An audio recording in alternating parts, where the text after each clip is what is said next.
Hello everyone, nubkeks here. Welcome back to Nub Raids, and in today's video I want to give you my guide for one of the most important champions you can pull, one of the best champions you can pull in the entire game for Hydra, Inquisitor Shamael. I have two of them built up.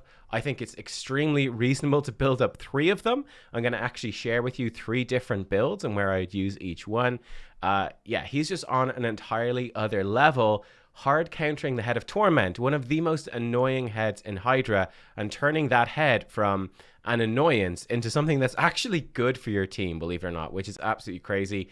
He looks cool as well. Unfortunately, he doesn't have a string in his crossbow, but you know, we can't all be perfect, so that's his one and only flaw. One and only flaw. Anyway, without any further ado, let's dive in. Of course, going through this stuff, bear in mind, guys, I will really be focusing mostly on Hydra. One of the builds I'll suggest is a non-Hydra build, but I'll mostly be focusing on Hydra. He's the man-eater of Hydra, really. He's the Demitha of Hydra. He's just so unbelievably good for that game mode, and you could build three of them for that game mode. I don't feel like you're going to really use him anywhere else. It's kind of a waste, probably. But anyway, there we go. Right, let's dive in. So, this passive is what makes him so insane, right? Dauntless. Each critical hit fills this champion's turn meter by 7.5%. That's a nice bonus. It's cool. Whenever an ally receives a fear or a true fear debuff from an enemy, he instantly removes the debuff and he fills the ally's turn meter by 15%. Now, this is actually a lie. It's actually a lie. So he does remove all fears and true fears just automatically. Just boom. They're all gone all the time. No cooldown. All gone. What it actually does, though, it doesn't boost the ally that he removes the fear from. It will boost whoever is in the first position of your team. So that most of the time is going to be your aura slot person. Now, if they are dead or if they've been eaten on Hydra, it's then going to turn meter boost whoever is behind them in the team order, and so on and so forth. So that's what it does. Effectively, what this does is it takes that Head of Torment in Hydra, who puts a true fear on you whenever you hit it without Perfect Veil. You send in a team with no Perfect Veils at all, with Inquisitor Shamael on, and then every time anyone even touches that Head of Torment, they get true feared. Inquisitor cleanses it off, and then he turn meter boosts whoever is in your lead spot, and it lets them get way more turns than they usually should. So typical combinations to run with him. I did a video recently with Kantrat the Cyclone in an account takeover. She pumps out tons of debuffs and provokes, and she can lock down the Head of Decay. Absolutely amazing option. Geomancer is a typically really good option as well. He can just be cycling through, getting back to this burn and stacking these burns on multiple heads to deflect damage onto multiple heads at a time. That sort of stuff. There's lots of options. There's probably going to be more options in the future. You can be very creative with this. I'm going to have another team with a recent fusion champion. I'm going to be doing a video on that soon, so stay tuned for that one, which is going to be using, this build, Shamael. We'll talk about this build in a second. But yeah, this is completely nuts. It's bonkers, super good. It's obviously a bug that it boosts the leader person, but they've never fixed it, right? This has been a key feature of all Hydra strategies since day one. That's over 6 months ago, and they haven't fixed it. So I think they just don't care. I would like if they updated the text, so at least the text description is accurate. But it does seem like they are not intending to change this, and they've said that they don't want to actually nerf Shamael as well. They have confirmed it, so yeah, he's nuts. He does have an aura, accuracy in Doom Tower battles by 60. It's actually a pretty decent aura, so something to note, though you use them there sometimes, not all the time. Now, Wreak Revenge is A1. This is a really cool ability as well. Single target attack, 50% chance to decrease the duration of a random buff on the target by 1 turn. Now, this does require accuracy. Now, if you do have Shamael with enough accuracy, or if you're running a team that has increased accuracy buff or decreased resistance buffs, debuffs, this can be very useful, actually. It's kind of nifty to, for example, remove the ally protections that the Head of Suffering is going to throw out, or to potentially even take off increased attack from Head of Wrath. This can be quite a useful thing. He does need accuracy for it. Now, generally, when we look at the builds, we're not going to prioritize that, but it's something to note, and in your team, maybe it is going to be worth building it up. It's not too bad. Every time an enemy places a debuff on an ally, use this skill against that enemy. These counterattacks do half normal damage and cannot be critical. So these really don't hit hard. But again, the fun thing here is Head of Torment comes in. Let's say I hit Head of Torment with my Geomancer A1. Geomancer gets True Feared. Inquisitor Shamael cleanses that True Fear, boosts Geomancer. Then Inquisitor Shamael counterattacks. He shoots Head of Torment. True Fears himself, cleanses that fear, boosts Geomancer's turn meter again. So this actually counterattack is very, very useful. And even beyond that, the Head of Blight, for example, can put out a ton of poisons on your team, and Inquisitor's just going to blast and blast and blast. And these counterattacks, although they don't hit hard, they definitely add up the damage over time, right? They add up the damage over time. So it's actually kind of nifty for that. Now, we have to be careful with one of the Masteries. We'll touch that as well. But yeah, it's kind of cool. It's actually not too bad. And yeah, there you go. That's basically what that does. Actually books up to a 75% chance, of decreasing a random buff on the target. Cool. Then his A2 actually hits really hard. Cow the Horrors, 3-turn cooldown. It gets, 35% damage from Books, which is a huge amount. Attacks one enemy 3 times, ignores 25% defense, and ignores a further 25% of the target's defense for each buff on this champion, which means that if he has only 3 buffs, he ignores 100% defense, which is absolutely huge. It also does an AoE True Fear if he kills an enemy. This move is actually great. So for the purposes of Hydra, it's just going to do some really solid single target damage. Very helpful, for example, to break someone out once they've been devoured. Really nice for that. It's also really useful to nuke down, for example, the Head of Suffering. Head of Suffering is an absolute monstrous ton of defense, and Shamael can ignore that and actually do really good damage, single target to that Head of Suffering. So there's a few uses for that. The other big use for this, and really Shamael's initial purpose, I think, when he was initially designed before Hydra, when Hydra was only a glimmer in the eye of its creator. This is actually quite useful for Doom Tower Hard. So you can build him for damage, right? Where we would go in and give him something like Flawless Execution, build him with really high attack, really high crit damage, and he can come in and just one-shot Siphi's, right? In those Siphi Rotos waves, he can just rip Siphi apart or one-shot the Rotos. He can give you a really good way to actually get through those waves because he does so much single-target damage that it can be really good. We're not going to be building him like that, though. It doesn't really work for Hydra. So there we go. Those are the skills. Let's take a look at the builds. So first of all, let me show you this one because I'm going to have a video showcasing this one in Hydra tomorrow. This is build number 1. And this build is a Shamael who is designed to go and support another Mischief tank. The way a Mischief tank works in Hydra, the Head of Mischief always targets whoever has the most buffs. So if we can have someone with more buffs than everything else, and we have them with really high resistance, they keep getting targeted by Mischief and he can't steal their buffs or their turn meter.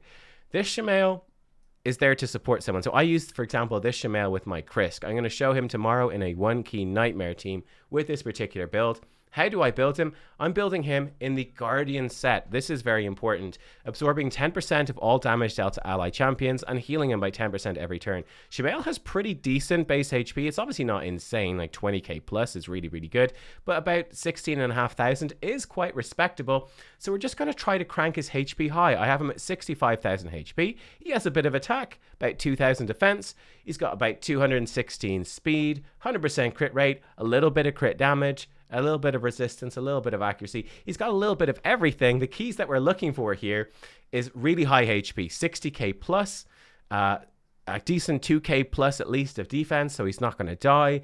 And then we can give him some speed, give him some crit rate with the rest of the stats, so he'll do some incidental damage. And his goal is very simple. He is there to counter Torment, is basically what he's going to do. He's there to counter Torment.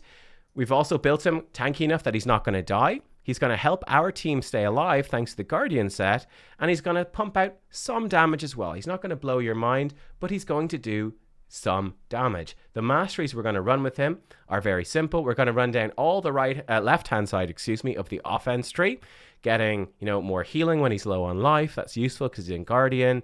We're going to, of course, get him War Master, so he's going to do some extra damage every time he attacks. And very important, giving him the counterattack and giving him Deterrence. So 20% chance to counterattack once whenever he takes a turn, whenever a fear or true fear goes out. So just more counterattacks for that Hydra as well. But yeah, that's basically it. Important. So number 1, Helm Smasher is not going to be good with Shamael really in any composition because he ignores defense on his A2 anyway, so you never take that. Giant Slayer actually does way more damage in Hydra than War Master does. It does way more because with his counterattacks, well, number one, he's got a triple hitter A2. That's better with Giant Slayer. Then his A1, because he counterattacks so much with War Master, he can trigger War Master once off all those counterattacks. With Giant Slayer, every time he counterattacks, he has a chance to trigger Giant Slayer. So Giant Slayer does way more damage, like significantly more. The problem and the reason that we don't take it is that most of that damage is going to go, so a good chunk will go into the Head of Blight if you don't have enough resistance to resist the poisons, but a big chunk of it is going to go into the Head of Torment, and we actually don't want that to happen because the Head of Torment gives you so much turn meter and Shamael makes it basically do nothing. We don't actually want to kill it. We want to kill it as slowly as possible. We want to keep Head of Torment alive as long as possible. We never directly target it. We never burn it with Geomancer, really, any of that sort of stuff. Head of Torment is your friend. Giant Slayer kills it too quickly. So that's the reason we don't take Giant Slayer. It just does too much damage to Torment. War Master is better because it's going to do similar damage to the other heads, but keep Torment alive for longer. So that's the sort of build we go with. And to give you an idea of how this sort of stuff performs and a sneak preview of, I think, probably tomorrow's video, if we come in here, itchy nose, excuse me, we can see this was my team. 43.5 million damage on Nightmare Hydra, and Inquisitor Shamael, he is in there with that Guardian set, giving us that damage reduction for our whole team, healing himself a little bit, and you can see he's actually pumping out a decent chunk of damage with this build. It's obviously not as much as a Geomancer, it's not even quite half as much as a Royal Guard, but it is a significant chunk of damage, so that's what he's trying to do. That's build number one. Build number two is actually going to be more useful for more people, I think. This is build number two, and with this build, we actually build Inquisitor Shamael himself as the resistance tank. So if we look at his stats overall, what are we doing? In terms of the HP, the attack, and the defense, it's the same deal. We're really prioritizing high HP and some defense. Speed and crit rate, we've actually dropped down quite a lot, but resistance, we are now stacking up super, super high. So I have him at 512 resistance. It's a little bit too high, but for Nightmare to be super safe, 500 resistance is the way to go. 450 is enough, but you're going to get your stuff stolen off you somewhat often, like enough that it might bother you a bit. 500 is going to give you sort of the best sort of chances that you can, realistically speaking. So 500 is to aim for Nightmare. For lower difficulties, you need less. So you'd need, like, I think 490 for Brutal. I'd be going for about 440, 450 for Hard. And I think it's about 400 for normal. Again, just to give you the best chances, you can be slightly lower than that and get away with it somewhat, but I'd recommend really being as safe as possible with a dedicated resistance tank. When you don't have block buffs, I'd really go as safe as possible. But yeah, this is the build. And this basically lets him tank the Head of Torment. Now, the other key to this that makes it a lot more consistent is to give him a Blood Shield accessory. It can be in any slot. Blood Shield, though, gives you a shield worth 5% of the damage dealt after attacking. Now, this is going to be a very small shield. It's going to be very small. I actually need to glyph the attack on this. I've missed that. Small shield. However, it doesn't matter that it's a small shield. It's an extra buff that he might have. Now, if you've got shield buffs from other champions on your team, they will overwrite this shield. But if you don't have shields on anyone else, a small shield is an extra buff to make Head of Mischief target him. Right? It's an extra buff that will help Head of Mischief target him, and that's very, very important. It doesn't matter that it's that small, it's okay. And because he counterattacks so often, right, he's always going to be giving himself that teeny, tiny, minuscule little shield. So he's very consistent at it. And the purpose of this team, the other thing to make this more consistent, I have him at 172 speed. You could actually have this be lower. You could even have him at, like, 140 or something.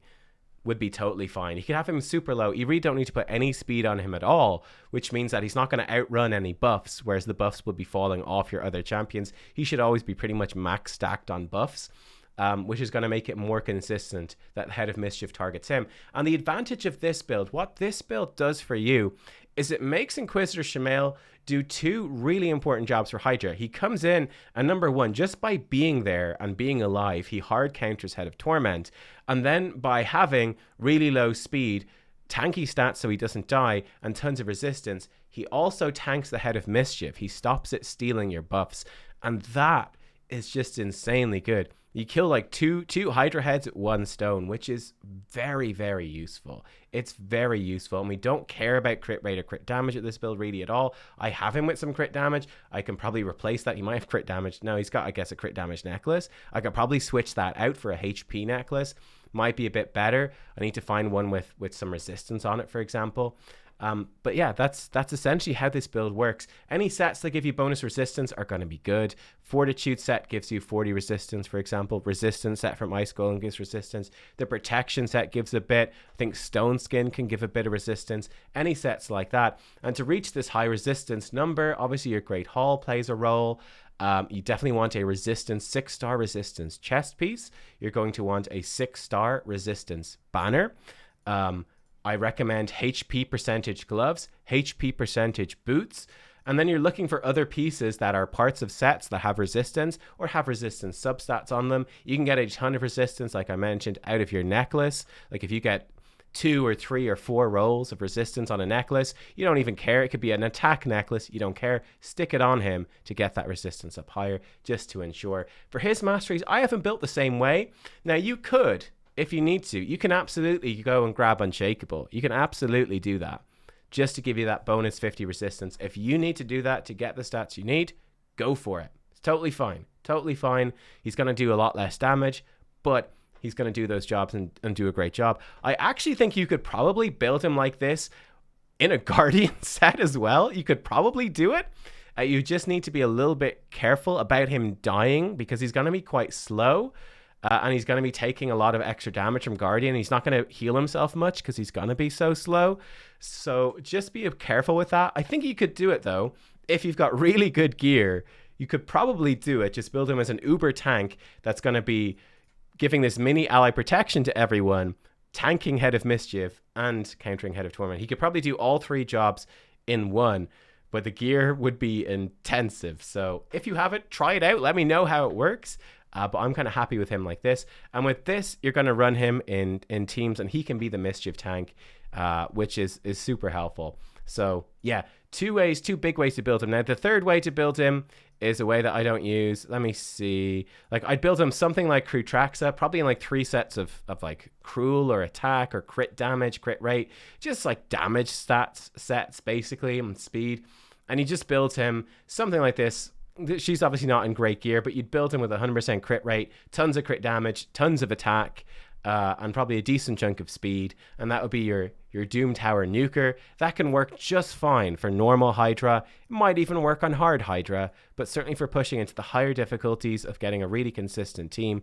These are the 2 main ways I would build him. So resistance tank or ally protection tank with a little bit of damage. So there you go, guys. Let me know what you think. For gameplay, like I said, I'm going to be showcasing this Guardian Shamael in, I think, tomorrow or the next day's video in the next couple of days. They've obviously featured on my channel in lots of different videos before. This is a pretty common one. There's already a resistance tank Shamael showcased in the Kantra video I did on the channel, One Key Nightmare, with Kantra in the lead and Shamael turn meter boosting her. That was a resistance tank Shamael. I will be doing, again, more videos on the channel with resistance tank Shamael as well. Basically, I have Krisk, so I use Krisk with this Shamael for Nightmare, and then I use my other Shamael for Brutal, right? It's what I'm generally trying to do. So yeah, stay tuned for more videos of that stuff coming up. You'll see him in action. But yeah, there we go. So in depth, how I would build Shamael. I wanted to have this info out there because there's quite a lot of technical little tricks to it. And yeah, there you go. Thanks for watching. I hope that you enjoyed. See you next time. Bye-bye.